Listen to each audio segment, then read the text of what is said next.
여러분, 자, 이제는 어휘 시간입니다. 어휘는 고유어, 속담, 관용어, 한자어 등을 일컫는 부분인데요. 이 부분이 최근에 시험에서 굉장히 많이 출제가 되고 있습니다. 사실은 우리가 공직자의 어떤 직접적인 소양은 아니지만 이 어휘 능력은 결국 의사소통의 과정에서 꼭 필요한 필수적인 어떤 능력이 아니겠습니까? 그래서 이런 부분이 계속해서 강조가 될 것으로 보여집니다. 자, 그러니까 주요 어휘들 중심으로 필요한 것들은 또 이제 암기하시는 방식으로 공부를 하셔야 할 것 같습니다. 같이 보시겠습니다. 먼저 단위성 의존 명사입니다. 권, 자, 즉 책을 세는 단위죠. 예, 그 다음에 개, 낫, 로 된 물건을 세는 단위를 말합니다. 사과 몇 개, 편지 봉투 3개 등으로 쓸 수 있습니다. 그 다음 그루, 식물, 특히 나무를 세는 단위입니다. 자, 선인장 한 그루, 은행나무 2그루처럼 쓰입니다. 자, 그 다음에 두 번째, 한 해에 농사 짓는 횟수를 세는 단위로도 쓰입니다. 그래서 자, 2그루 심는 농사, 즉 한 해에 2번 농사를 짓다는 뜻이 되겠습니다. 다음 보겠습니다. 거리입니다. 오이나 가지 따위를 묶어 세는 단위입니다. 오이 한 거리는, 자, 오이나 가지 50개, 한 거리는 50개입니다. 두 거리는 100개가 되겠네요. 그렇죠? 예. 이제 거리가 50개고요. 접이라는 게 있어요. 접. 접은 채소를 세는 단위인데 역시 자, 접은 100개고요. 그리고 거리는 같은 채소를 세는 단위로서 50개를 말합니다. 그 다음에 고리입니다. 소주를 사발에 담은 것을 묶어 세는 단위입니다. 소주 한 고리는 10사발을 말합니다. 다음 기, 무덤이나 비석, 탑 따위를 세는 단위입니다. 수천기의 조상 몇 자리 또는 몇 자리 같은 말입니다. 자, 또 원자로 유도탄 따위를 세는 단위도 될 수 있겠습니다. 그 다음 꾸러미입니다. 자, 꾸리어 싼 물건을 세는 단위입니다. 소포 두 꾸러미 그리고 달걀 10개를 묶어 세는 단위를 꾸러미라고 합니다. 달걀 한 꾸러미는 10개입니다. 그 다음 두름, 조기 따위의 물고기를 지프로 한 줄에 10마리씩 두 줄로 엮은 것이니까 조기 한 두름은 20마리가 되겠습니다. 청어 한 두름 역시 20마리입니다. 그 다음 고사리 따위의 산나무를 10모숨 정도로 엮은 것을 세는 단위를 말합니다. 10모숨은 고사리 따위를 한 줌에 줄 수 있을 만큼의 분량을 모숨이라고 해요. 그러니까 10모숨이 한 두름이 되는 것입니다. 다음은 대입니다. 이나 갈비 따위를 세는 단위입니다. 친구와 싸워서 이가 2대가 나갔다. 또 화살 따위와 같이 가늘고 긴 물건을 세는 단위도 될 수 있습니다. 다음 말입니다. 짐승이나 물고기, 벌레 따위를 세는 단위가 되겠습니다. 그 다음에 여러분 이제 머리와 마리의 관계예요. 머리와 마리.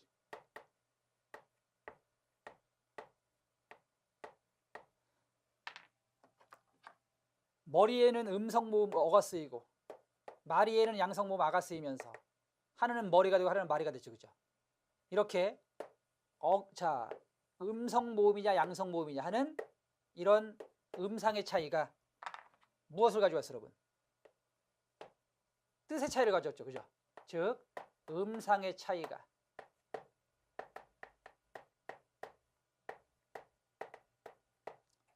뜻의 분화를 가지고 왔습니다. 그러니까 우리 국어의 음상은요, 음상의 기능이 2가지예요. 음상은 지금처럼 이렇게 뜻의 분화를 가지고 오기도 하고, 그 다음에 뜻은 자 분화시키지 않고 어감, 이건 의미의 분화. 자, 음상이 의미의 분화의 기능을 담당하고 있는 경우가 되겠고요. 또 예를 들면 살과 설, 살과 설. 자, 또 낚다와 늑다 모두 음상의 차이가 뭘 가지고 왔어요? 뜻의 차이를 가지고 왔죠. 반면 이러한 음상의 차이가 뜻의 차이를 가지고 오지 않고 어감의 분화만 가지고 오는 경우도 있어요.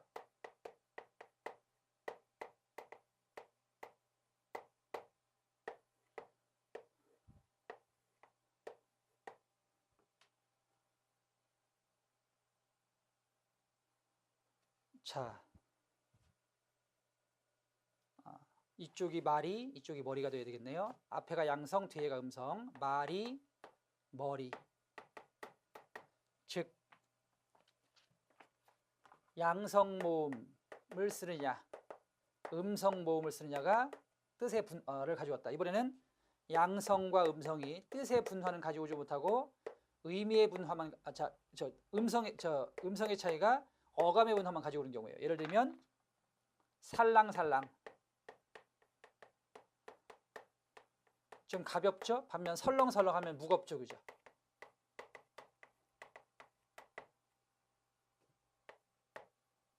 살살,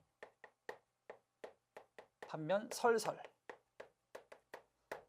자, 이 경우는 음성의 차이가 어감의 분화에만 기능하고 있습니다.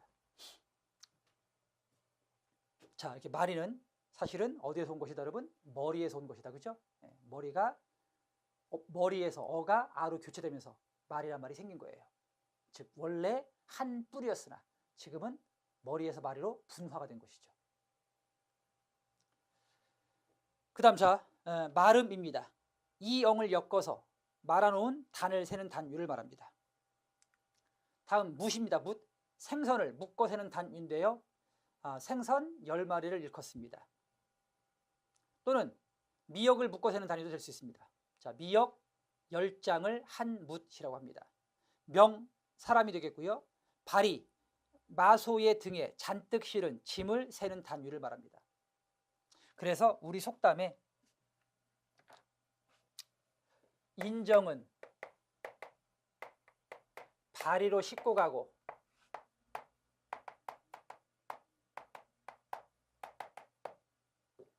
그 다음 진상은 꼬치로 꿰어간다는 말이 있어요.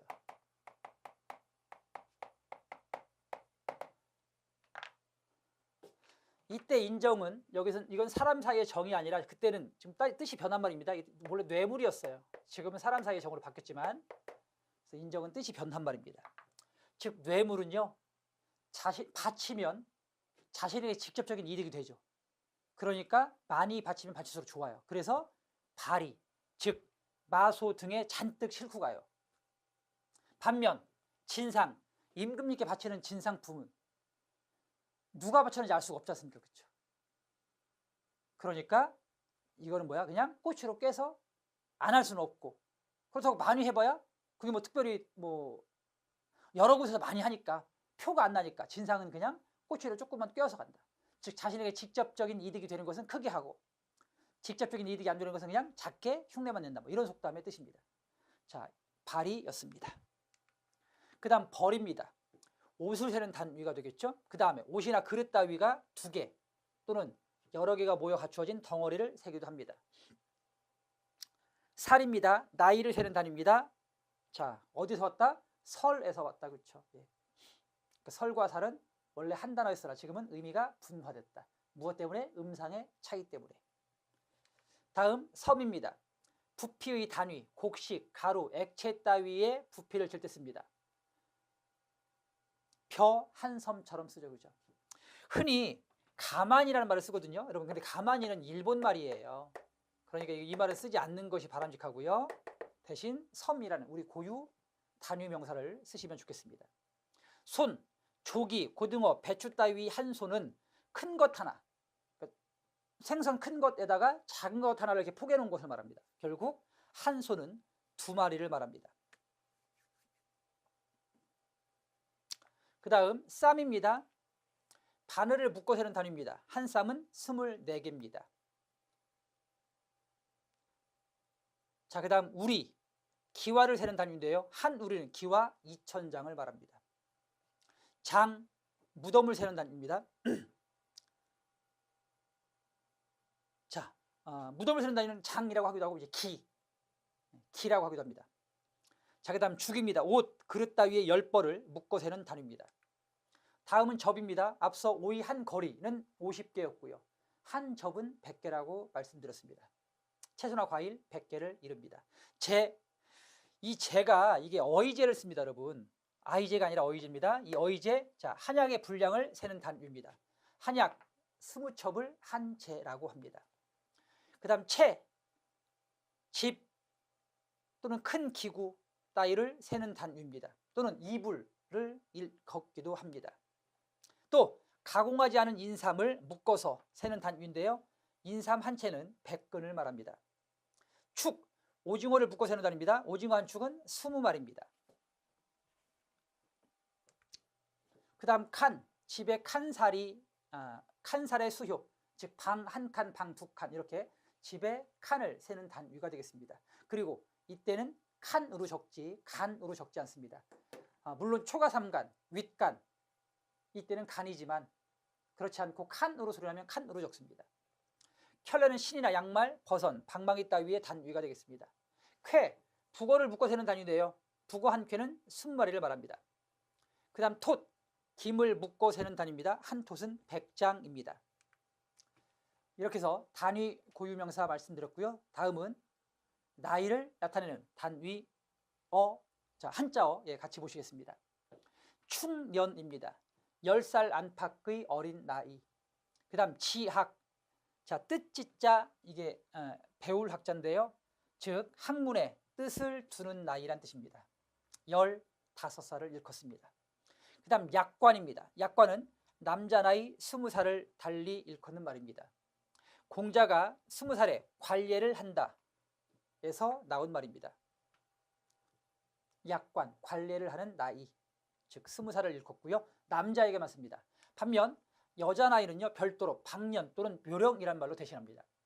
여자 나이 20살을 일컫는 말입니다. 20세 전후의 한창 젊은 나이, 꽃다운 나이라고 해서 방년 또는 묘령이라고 합니다. 그 다음 일입, 일입은 30살을 일컫는 말입니다. 공자가 30살에 스스로 섰다라고 해서 일입이라고 했습니다. 스스로 설 수 있는 나이, 독립할 수 있는 나이, 그게 일입이 되겠습니다. 그 다음에 불혹입니다. 불혹은요, 이게 이제 유혹할 혹자가 아니겠습니까? 그렇죠? 예, 불혹, 즉 유혹됨이 없는 나이입니다.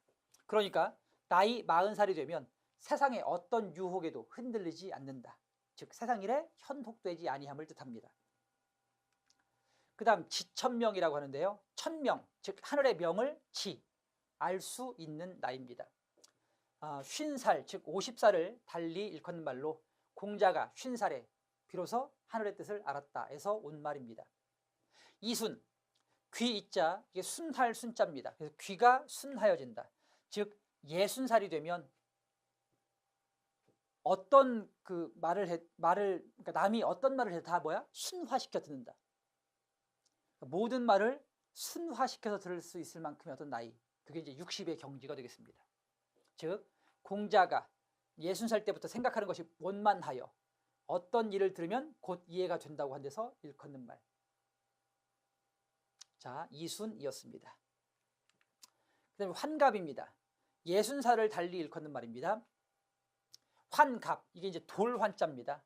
갑은 60갑자 할 때 갑이고요. 그래서 60갑자가 끝나고 새로운 갑이 시작되는 나이가 환갑입니다. 그래서 결국 새 인생을 산다라고 해서 환갑을 크게 이제 경축했던 것이죠. 두 번째 인생을 사는 나이라고 보시면 됩니다. 그래서 같은 말로 화갑이라고 하기도 하고요. 회갑, 즉 갑이 다시 돌아왔다는 뜻입니다. 회갑, 화갑 또는 환갑이라고 합니다. 그 다음 진갑입니다. 62살을 일컫습니다. 환갑의 이듬해 또는 그 해의 생일을 말합니다. 그 다음 종심. 종심은요, 이게 따를 종자입니다. 그리고 마음심이 되겠죠. 즉 마음 가는 대로 쫓아가도 법도에 어긋남이 없는 나이가 되겠습니다. 뜻대로 해도 법도에 어긋나지 않았다 해서 나온 말, 즉 종심의 경지가 되겠고요. 그 다음 이제 나이 70살을 달리 일컫는 말이 종심 또는 이제 고희라고 해요. 고희, 옛 꽃자고요. 드물 희자입니다. 그래서 나이 70은 예로부터 드물었다라고 해서 고희, 또는 같은 말로 드문 나이라고 해서 뭐래요? 희수라고 해요. 희수.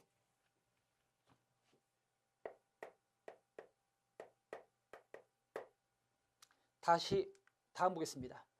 그 다음에요. 같은 희수인데 기쁠 희자를 쓰면 종심 고희 희수, 이게 드물 희자입니다. 드물다.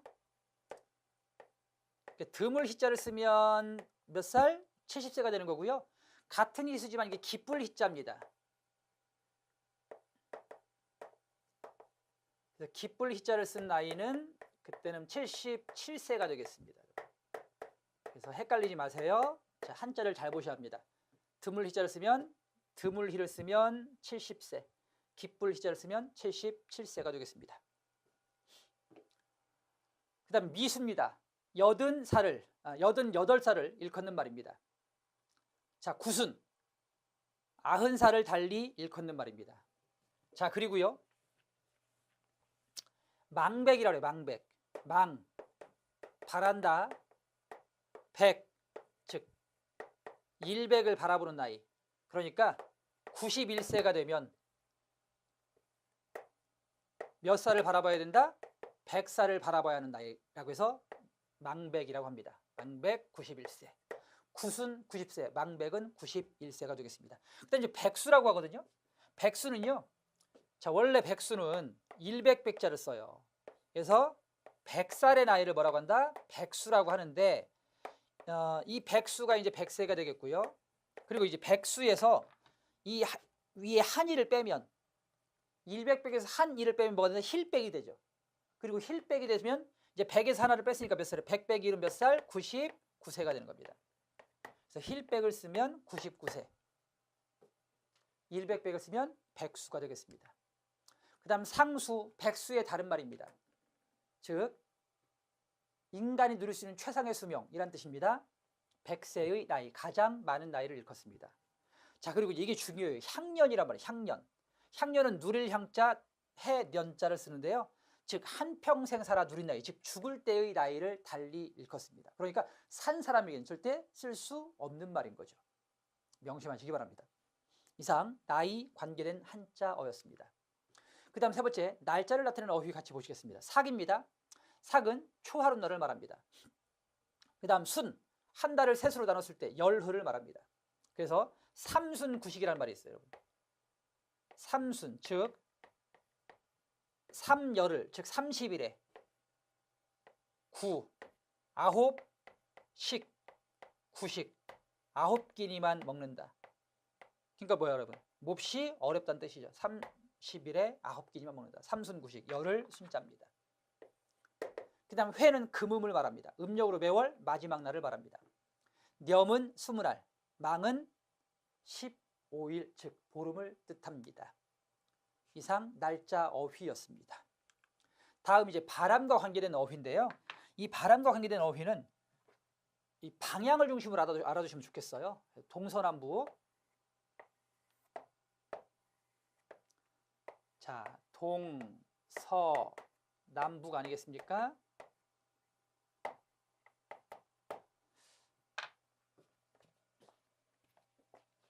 북쪽에서 부는 바람을, 동쪽에서 부는 바람을 이제 봄에 부는 바람이라고 그러죠. 봄바람이고요. 계절풍, 봄바람이고, 그 다음에 쇳바람이라고 그래요, 여러분. 그 다음에 남풍은 이제 여름에 불어오는 바람이고요.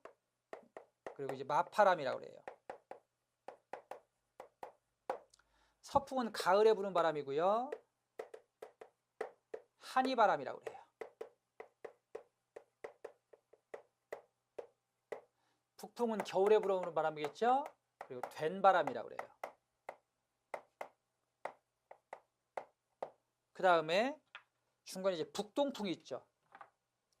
이 북동풍을 높새바람이라고 합니다.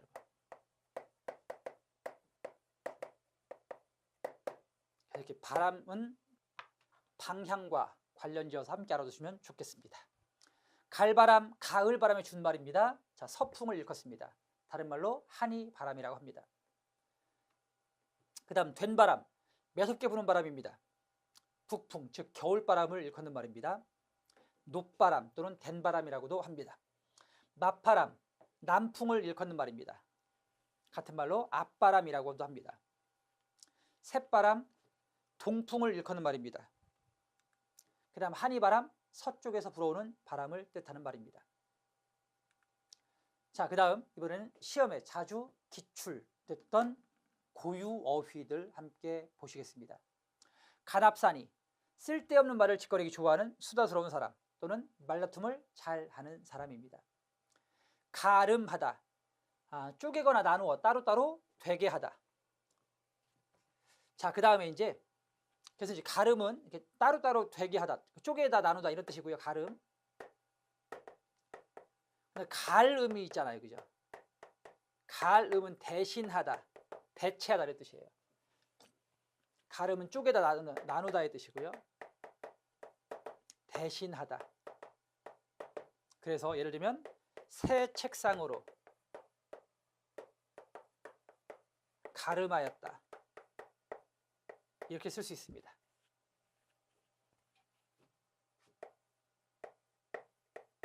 또 뭐 축사 같은 거 이제 하면 이것으로 축사를 가름하겠습니다, 이런 말 쓰잖아요, 그죠? 예, 가름하다, 대신하다 이런 뜻입니다. 그다음에 이제 간음이라는 말이 있어요. 간음하다. 간음은 헤아리다, 추측하다 이런 뜻입니다. 그래서 이 세 개의 단어를 구별해서 쓰셔야 되겠습니다. 알겠죠? 자, 어감이 비슷한 말인데 뜻은 차이가 분명합니다. 그다음에 가리사니, 사물을 분간하여 판단할 수 있는 실마리를 말합니다. 가멸다, 재산이나 자원이 넉넉하다. 가무덥다, 보이는 것이 전혀 보이지 않아 찾을 곳이 감감하다. 눈에 띄지 않게 감쪽 같다 의 뜻이고요. 가붓하다는 조금 가벼운 듯하다. 가시, 바늘처럼 뾰족하게 돋친 것이기도 하고요. 그 다음에 또 가시돋친말에서 이렇게 불평불만의 뜻을 담은 표현을 뜻하기도 합니다. 그 다음 세 번째가 이제 중요한데요. 음식물에 생긴 구더기를 일컬어요. 그래서 예를 들면 비를 맞아 된장에 가시가 생겼다, 이렇게 써요.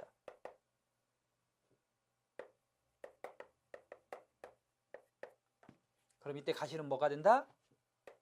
구더기가 되겠습니다.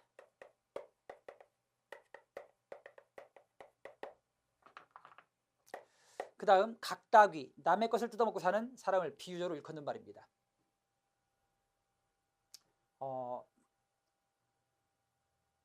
저기 메밀꽃 필 무렵에 나오죠, 그렇죠? 예. 달려드는 파리떼도, 그 다음에 뭐 장터의 각다귀 떼들도 뭐 이렇게 해서 이 효석에 메밀꽃 필 무렵에 나오는 고유 어휘입니다. 각다귀, 남의 것을 뜯어먹고 사는 나쁜 사람. 모기과에 속하는 동물, 곤충인데요. 남의 것을 뜯어먹는 나쁜 사람으로 쓰입니다. 모기가 남의 피를 빨아먹는 것처럼, 그죠? 예, 각다귀였습니다. 다음 간살쟁이, 간사스럽게 몹시 아양을 떠는 사람을 일컫습니다. 간종그리다, 흐트러진 일이나 물건을 가닥가닥 가리고 골라서 가지런하게 하다. 그 다음 객적다, 말이라 하는 짓이 실없고 싱겁다의 뜻입니다. 객적다입니다. 객적다. 참고로 객적다, 적다가 아니라. 왜요? 이 말에는 적다의 뜻이 없잖아요, 그죠? 이 적다의 뜻이 들어있지 않으니까 적다라고 적을 이유가 없는 거예요. 객적다, 겸연쩍다.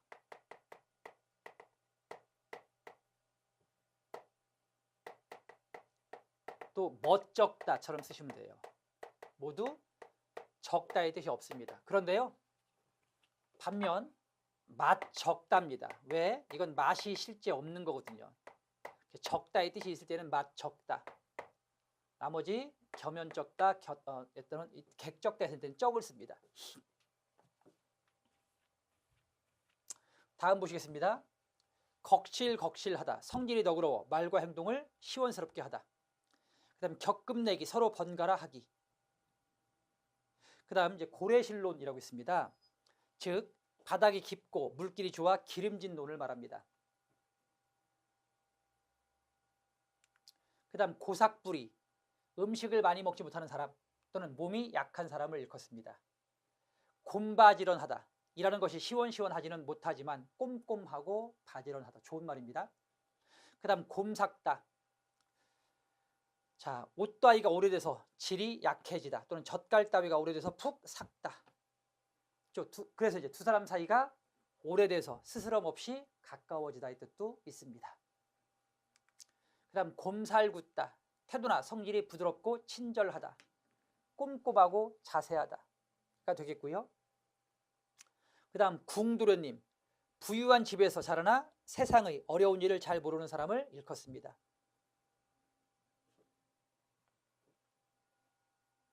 그 다음 궁싯거리다. 잠이 오지 아니하여 누워서 몸을 이리저리 뒤척거리다 또는 어찌할 바를 몰라 이리저리 머뭇거리다의 뜻도 있습니다. 그 다음 기웃하다. 자, 고개나 몸 따위를 한쪽으로 조금 기울다. 그 다음 이제 길섭피라고 있어요. 길의 가장자리를 뜻합니다. 그리고 고사치라는 말도 있죠, 그죠? 예, 고사치는 같은 길인데 이제 이건 마을의 좁은 골목길을 뜻해요.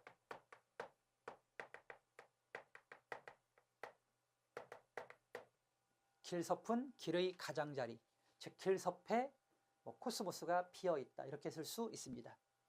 깝살리다. 오랜만에 나온 어떤 기회 따위를 흐지부지 없애버리다 이 뜻입니다. 그 다음 깨단하다. 오랫동안 생각해내지 못했던 일 따위를 어떠한 실마리로 알게 되다.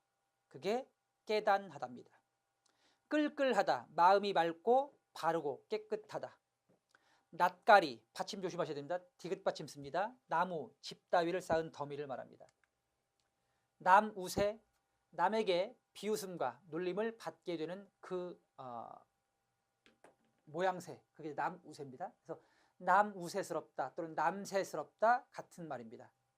남우세스럽다, 남새스럽다, 남사스럽다까지 모두 가능합니다.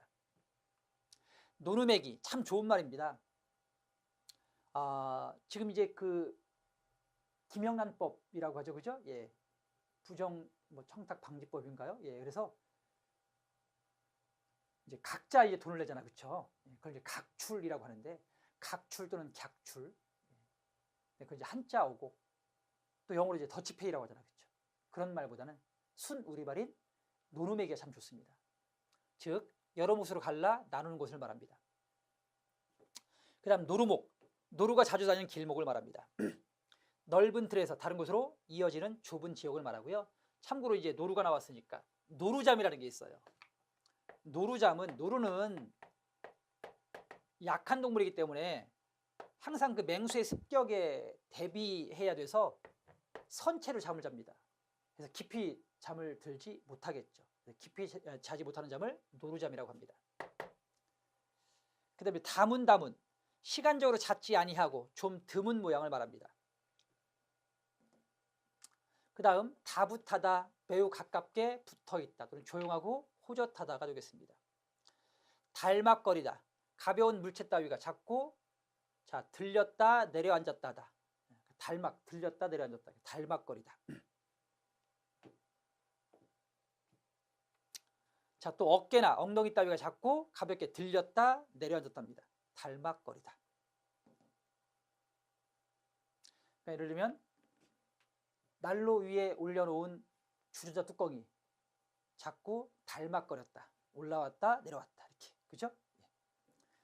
다음입니다. 달포입니다. 한 달이 조금 넘는 기간을 말합니다. 참고로 날포는 하루를 조금 넘는 시간, 해포는 1년을 조금 넘는 시간을 말합니다.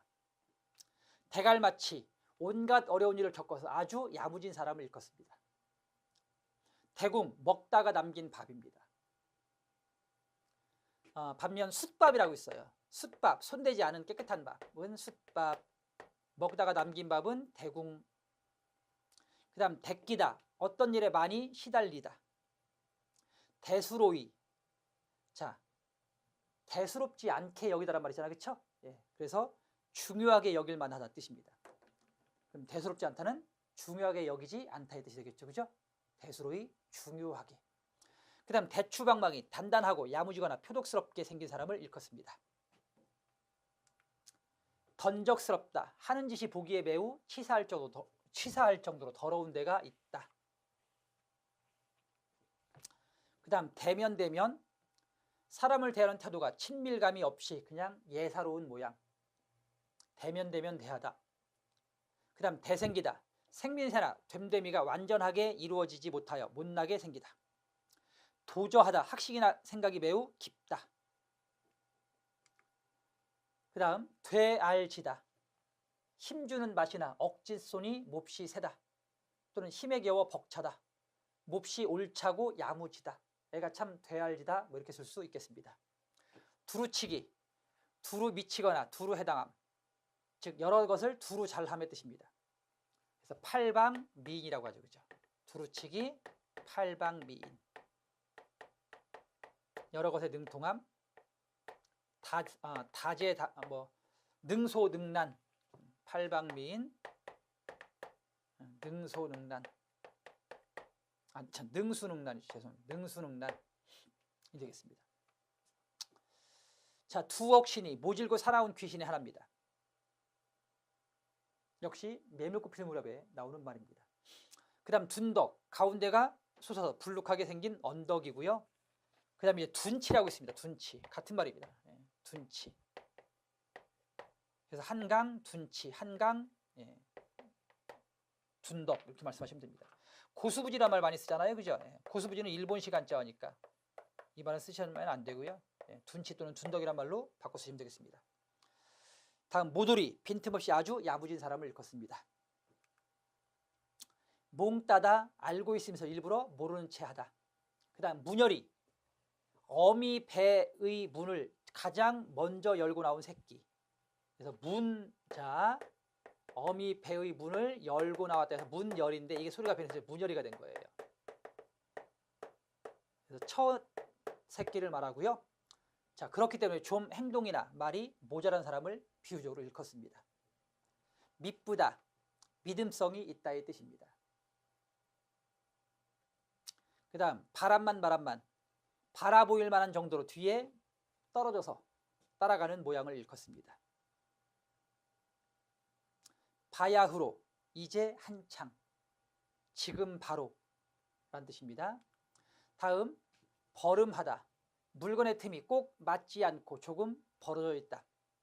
그 다음 버슷하답니다. 두 사람의 사이가 서로 잘 어울리지 않다. 볼성, 자, 볼성 사납다, 볼성 없다 또는 아니다처럼 쓰이는데요.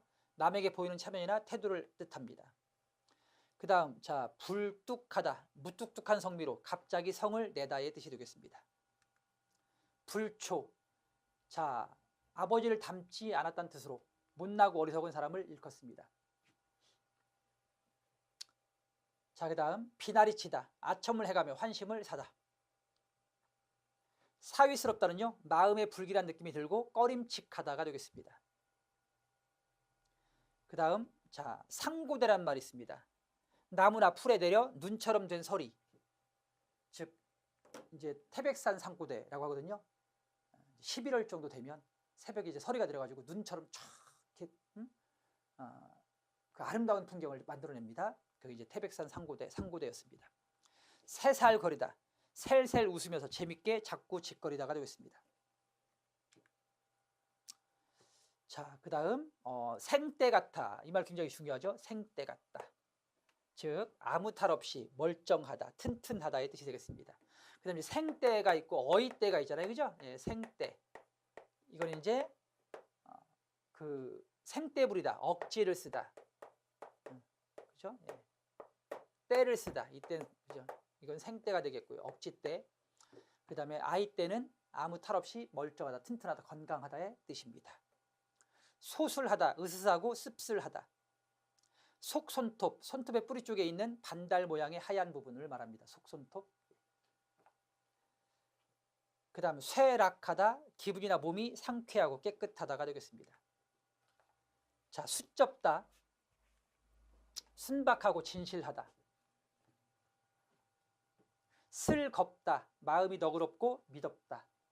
그 다음 시금석은요, 굉장히 중요합니다. 시금석, 가치, 능력, 역량 따위를 알아볼 수 있을 만큼 기준이 되는 기회를 일컫는 말입니다. 시금석이 되다. 그 다음에 시금털털하다, 맛이나 냄새 따위가 조금 시큼하다. 자, 그 다음 시나브로, 이것도 중요합니다. 자기도 모르는 사이에 조금씩의 뜻입니다. 순수 고유어입니다. 안갚음. 자, 이게 2016년에 출제됐죠. 자식이 커서 부모를 봉양하는 것을 말합니다. 그래서 반포지효라고 그래요, 여러분. 반포, 반대로 먹이는 효. 즉 까마귀는, 반포가 까마귀거든요. 까마귀는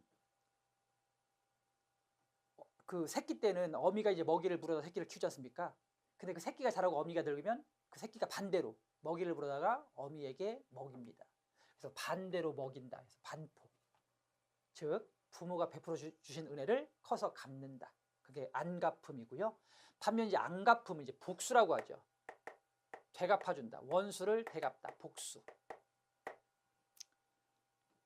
남이 저에게 해준 대로 다시 갚아주다. 그 다음에 안다미로, 담은 것이 그릇에 넘치도록 의 뜻입니다. 안팡지다는 몸은 작아도 힘차고 다부지다. 애면 글면, 몹시 힘에 겨운 일을 이루려고 애를 쓰는 모양이 되겠습니다.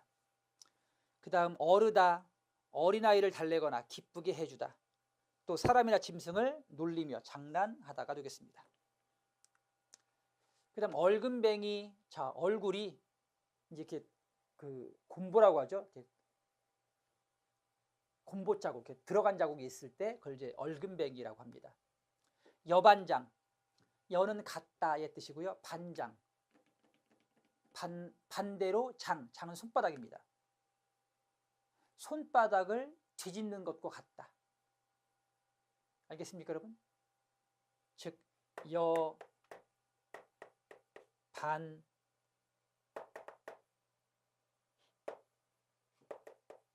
장, 손바닥을 뒤집는 것과 같다의 뜻입니다. 그 다음 여발한 듯이, 우쭐대고 자랑하듯이.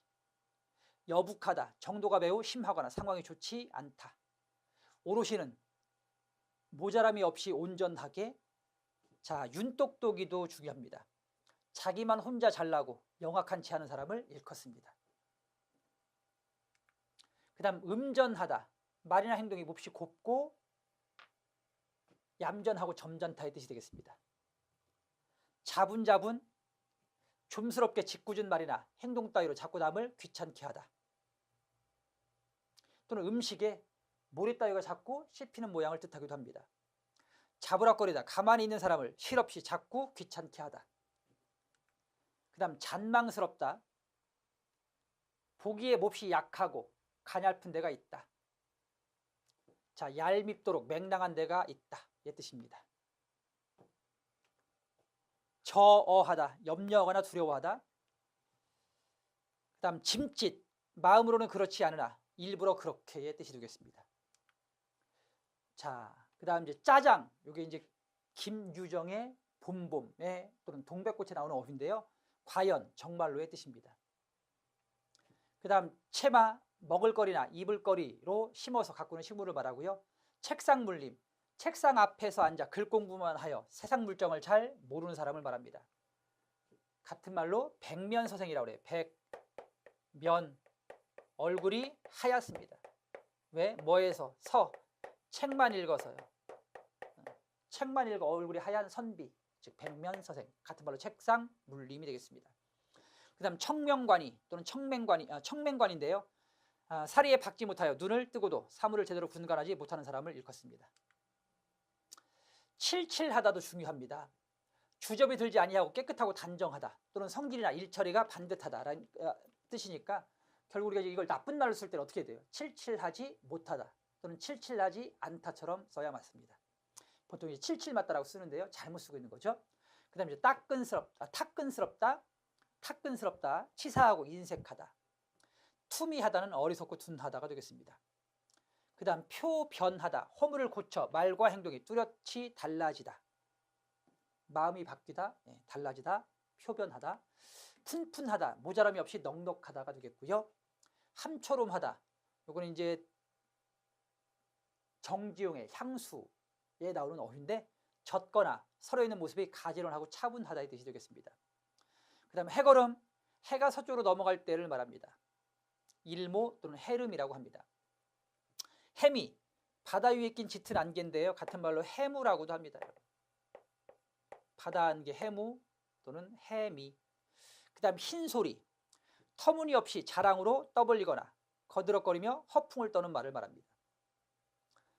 그래서 흰소리하고 이 신소리를 구별하셔야 돼요, 여러분. 신소리는 재치 있게 넘기는 소리예요.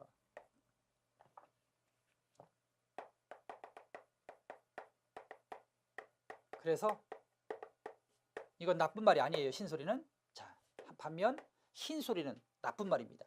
허풍 떠는 소리.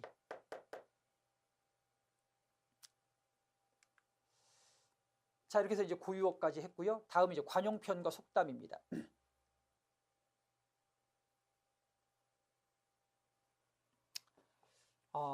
자, 여러분, 관용편과 속담 하기에 앞서서 일단 관용편과 속담의 차이를 조금 알고 가셔야 되겠습니다.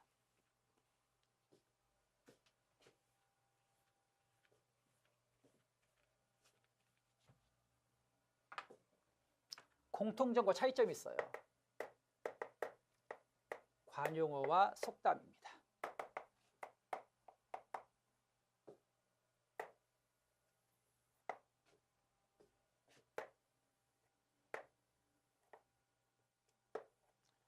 공통점. 두 말 다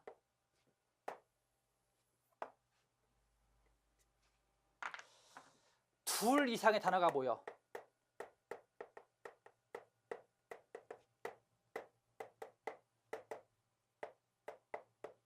새로운 뜻을 형성한 말을 말합니다.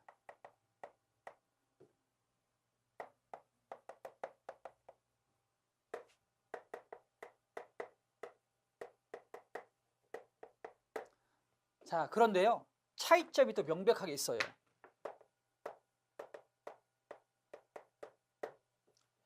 관용어는 이게 보통 이제 구나 절이의 문장이 아니라 구 또는 절입니다.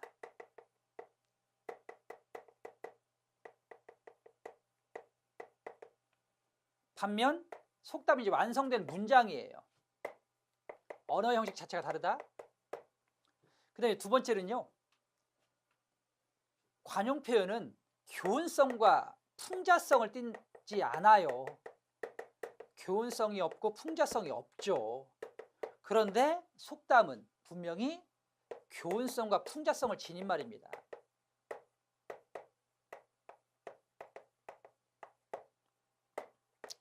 자, 예를 보겠습니다, 여러분.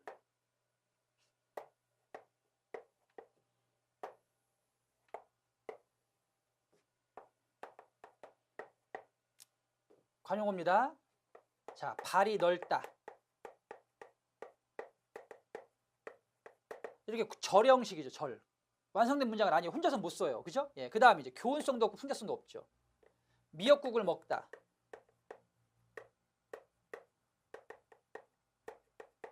역시 예, 절 형식이죠. 완성된 문장은 아니에요. 혼자서 못 쓰죠. 그 다음에 반면, 자, 이제 속담은요, 뭐, 낱말은 새가 듣고,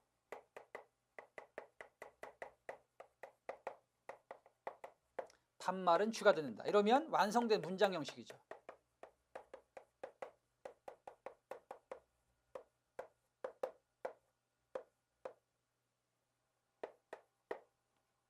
그래서 이제 또 뭐가 있다 이 말 속에는 교훈성이 있고 예, 풍자성이 있습니다.